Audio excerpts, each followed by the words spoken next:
Hello everyone, it's me again.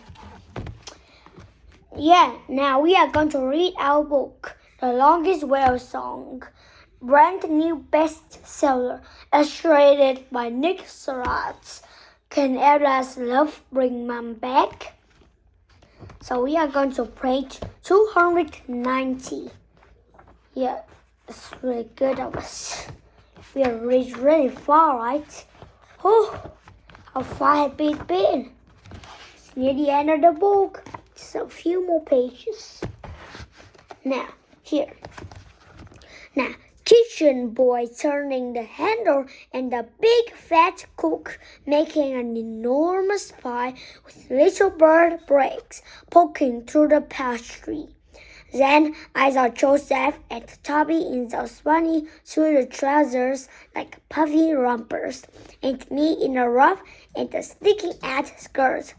We are all sitting at the table sharing a honey cake, while in real life we sit in our school uniform with our mouths full of Toby's chocolate. I think Miss Anderson maybe knows about the chocolates again, but she's pretending not to see. Maybe she's tired of telling me off today.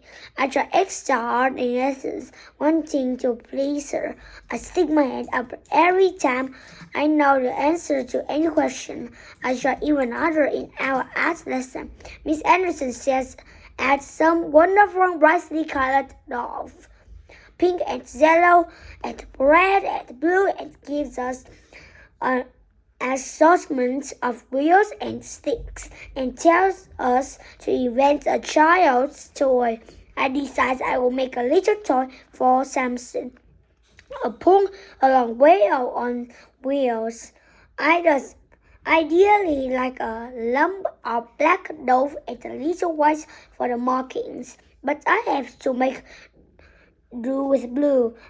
I fashion a humpback whale, taking great care with its long flippers, making little nubbles on its head and marking a pattern underneath its tail.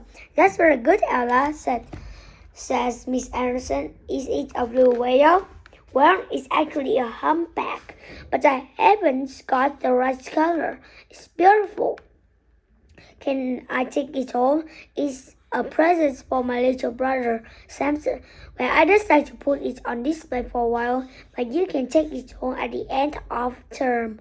I'm sure Samson will love it when he's a bit older. Listen, as you are so good at making things with love, maybe I can give you a little piece to play with you when you go to after school club. It will keep your hands busy, so you won't pop poor Martha on the nose. I giggle. I just love some dough, but I won't need it today because I'm not going to after school club. Oh dear, Mrs. Moses hasn't been here, has she? I think she does that too. No, it's not that. I'm going to teach Joseph. Oh, that's good, Miss Anderson says, really pleased. When she goes to look at someone else's model, Sally moves a chair away from Dory, nearer to me. Did you say you are going to teach Joseph? She says, sounding astonished. Mom, this is what I have just learned. Yes, why? Because I like him, and he's going to show me his books about whales. Sally rolls her eyes. She carries on making her pink doll.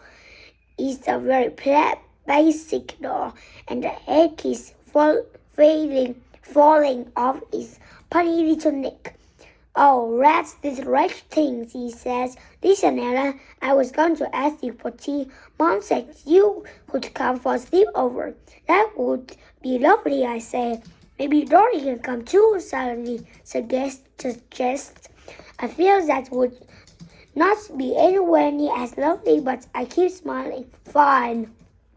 Well, come tonight then. You can get out of going to tea with Joseph. You don't want to go to his house. It will be that boring, says Sarah. No, it won't. I want to go. Look, you are not his friend. You are mine, says Sally, looking peeved. I want to make your friend up.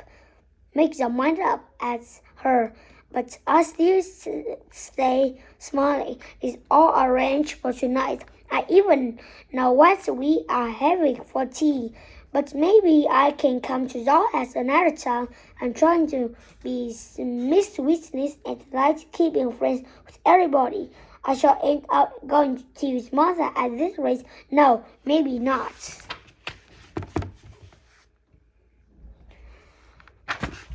I'm going to tea with Joseph, and in the last lesson before going home, I start to worry about it little bit. Joseph talks in a very precise voice, even though he looks a bit scruffy with untidy hair and crumpled school shirts. I have a feeling he's very posh. Perhaps he lives in a really big house. I have a certain image of Joseph and me sitting at a very long, polished table with a complicated set of knives and forks and spoons in front of us being served our macaroni cheese from a silver platter by a maid in uniform. And what about his mother, Mrs. Engsker?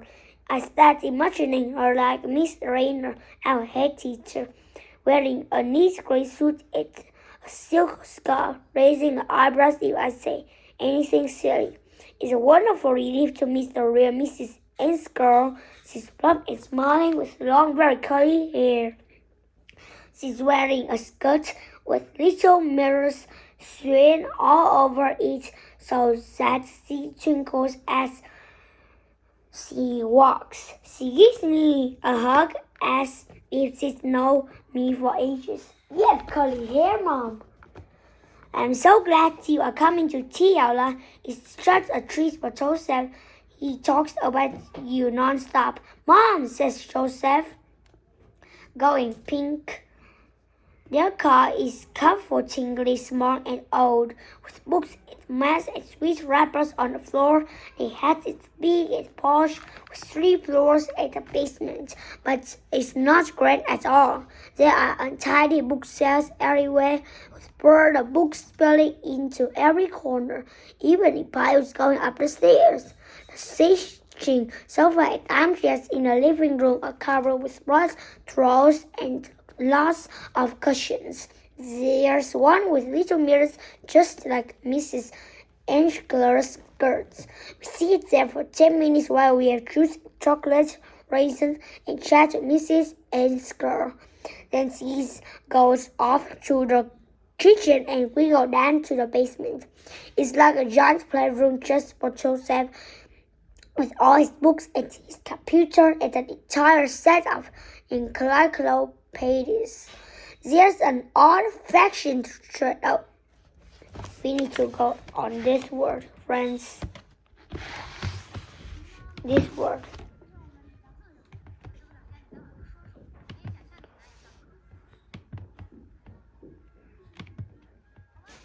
Here. Oh, sorry, friends. Here. It's Cambridge Dictionary.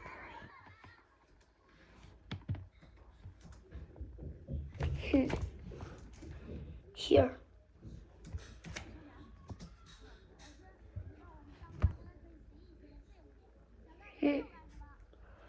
Where's the word? Oh, excuse me, friends.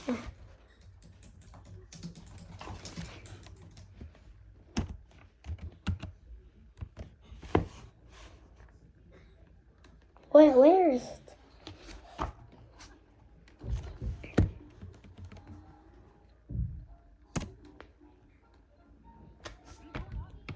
Here. Encyclopedia. Encyclopedia. Encyclopedia. Encyclopedia. Encyclopedia. Encyclopedia. Pedias.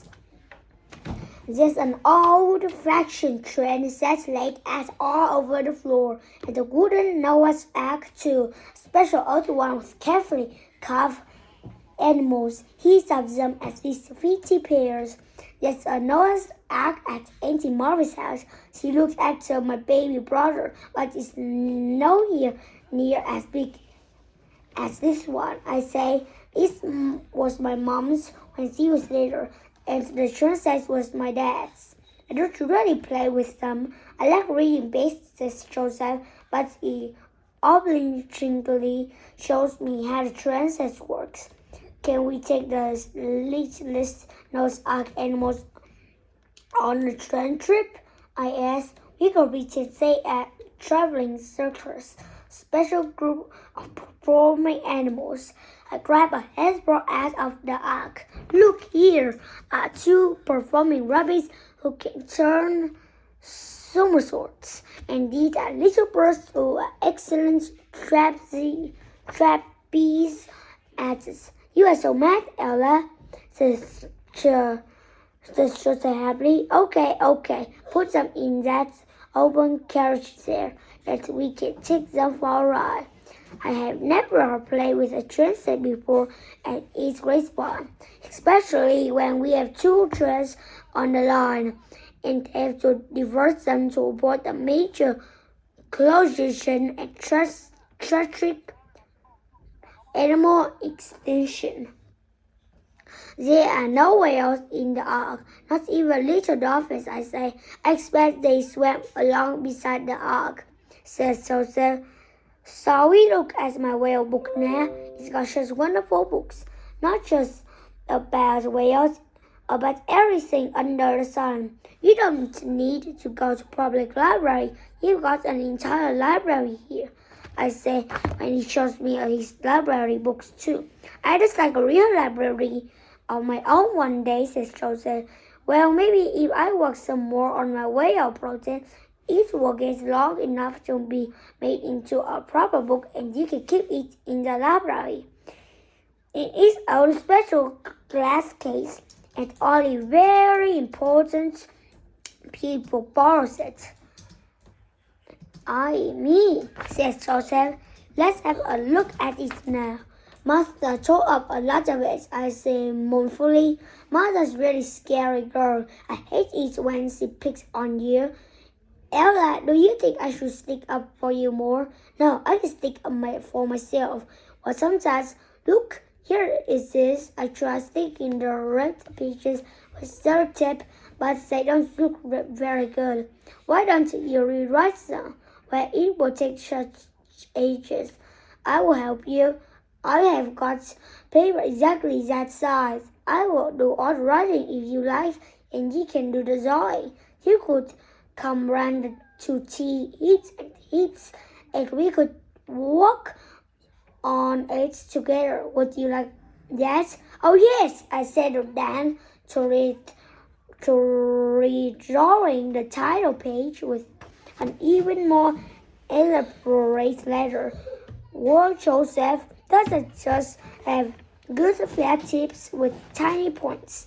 He has color things. I've never used these before, and they are totally brilliant, especially the gold. My title page is going to look almost like a real illuminated manuscript in museum. Joseph doesn't just copy out a page or two willy-nilly. He's getting my projects organized, sifting all the pages around in chapters on humpbacks, killer whales, blue whales, etc.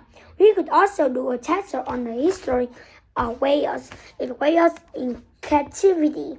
It's all sorts of typical whale behavior, hunting and feeding together like we saw in that frame on television. Just for a moment, I wonder if I mind Joseph talking over like that. It's becoming very much a joint project now, but it will only have one illustrator. I'm very glad Joseph isn't so great at sewing. He worked happily until Joseph's mom called us for tea. She said it's all out on the big wooden table in the kitchen. Macaroni, cheese, salad, fruit cherry, and chocolate sponge, just as Joseph promised. Mrs. Engstrom gives us great big helpings, but only serves herself a small portion of salad.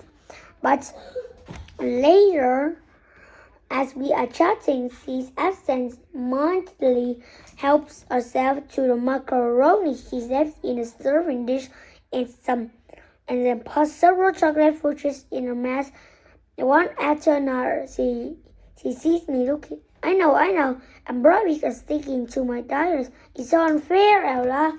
Joseph admits that it's humorously stay as thin as pins, and I pile on the pan just looking at food. She laughs and pours another chunk in her mouth, eating it.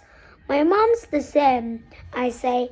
Well, she was. She can't really eat properly now. She's appealing too. Mrs. Engstrom reaches out and gives my aunt a squeeze. It must be so sad and worrying for you. Joseph told me all about it. Someone's still in a coma. Yes, but she will get better one day, I said quickly. I do hope so, says Mrs. Engstrom. I just quite like to be a doctor when I grow up, says Joseph, or a surgeon. One who does terribly tricky and delicate operations on people's brains to make them function properly. Or maybe I could be a research scientist and find out why some people's brains don't work. What do you want to do when you grow up, Ella? I don't know. I like drawing, so maybe I would be an illustrator. I think you should be a marine biologist. What's that? It's a person who knows about everything in all the oceans. People research whales, Mom. Ella and I work on new whale project together, seeing as her old one got particularly destroyed. Oh dear, how did that happen? I had an argument with another girl at the school club. I said, it's so lovely today. I don't have to go because I'm having tea here. Well, perhaps you can come here on a regular basis. I will have a word with your dad when he comes to collect you, says Miss Engstrom. Are you serious? I wasn't teaching or anything. I say, though perhaps I was just a little bit. I know, but it would be a big treat for Joseph to have someone to chat to, especially when I'm busy marking. Oh yes, says Joseph. Are you a teacher then? My mom was always doing marking, and my stepdad.